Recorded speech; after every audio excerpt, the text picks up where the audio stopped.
Good afternoon. I was undecided about whether to do an unboxing for it. In fact, unboxing is not the right word because, as you can see, this is a folio game.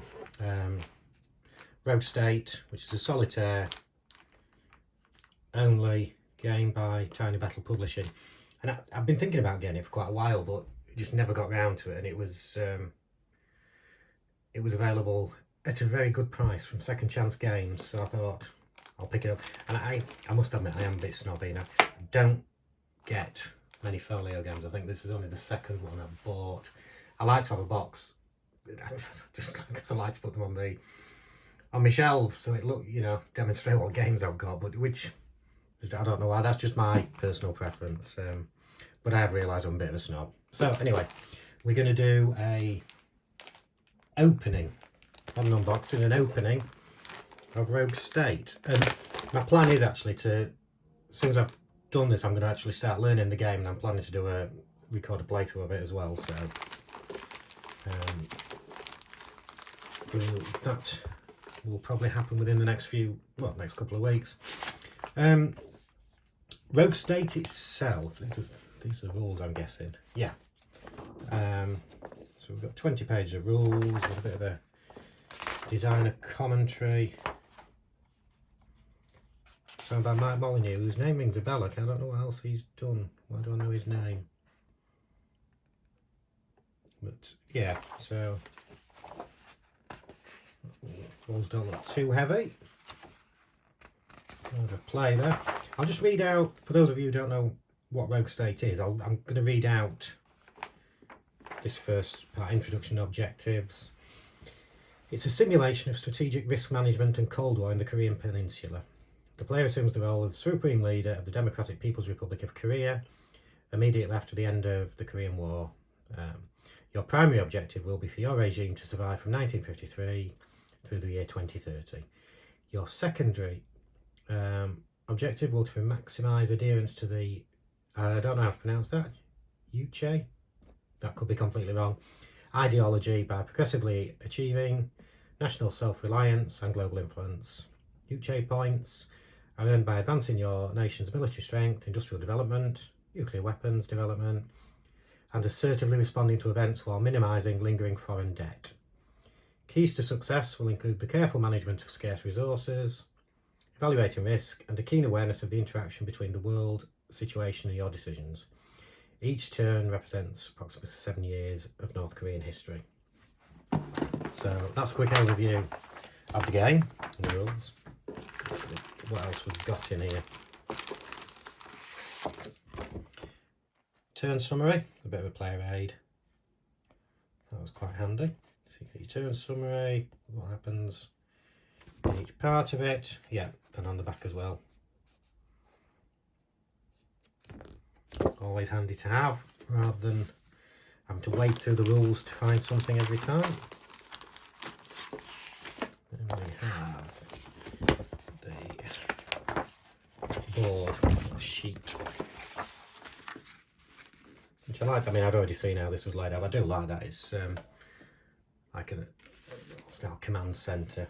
You've got your turns there, 7 years between each turn, as you can see.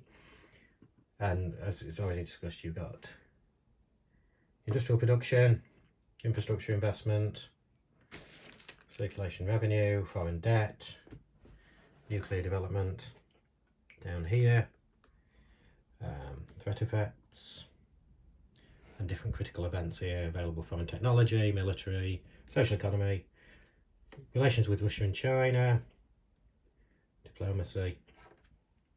Yeah, so it's all done on this board.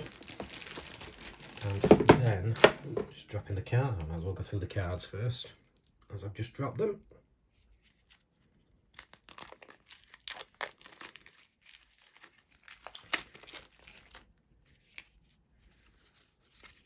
I've got each one's got different symbols. I'm not sure they represent different periods of the game. I'm not sure, but when I do my playthrough, we'll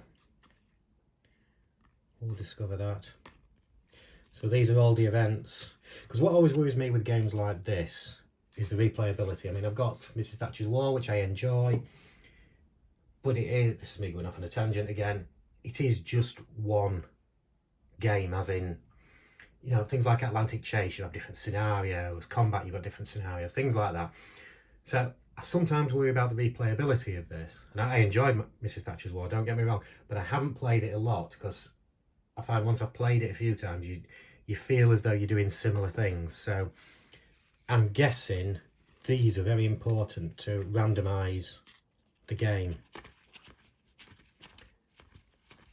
Otherwise, it's going to be a game where I feel you work out a strategy and you stick to that, and then almost you've done it, you've completed the game. So these should help to make that more varied, but we will see.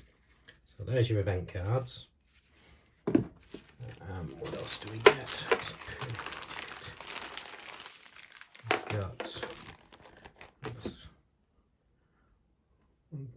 12-sided dice. I haven't got one that colour. Add that to my dice collection. And another bag with the counters in. Let me try out these counters because I'm planning on popping them out. Now they respond to these, so I'm guessing that's something to do with that. A little bit. Don't know if they're supposed to be like that, but they're. I don't know. You can, as you can see. Oh no, no. I'm looking at the back. So that's the front side of them both, and then we've got the back of each. They do look as if they'll pop out quite easily, won't they? Clipping. And that's all the counters there. Your resource counters. Various other ones which obviously are going to be used to track. As I say, I'm going to pop out the tiny battle one, see how it comes out. Oh, pretty good. Just trying to see if I can get rid of that. But yeah, so they pop out. I don't know why I'm showing you a close-up of the tiny battle counter, but there's the other counters in the game. And then the other sheet is just resource counters. So that is my very speedy opening of Roguestone. Looking forward to playing this, and I'll do a couple of test playthroughs so that I at least have a rough idea of what I'm doing before I start recording it, and then I'll upload a playthrough and we'll see how we go. Thank you for tuning in.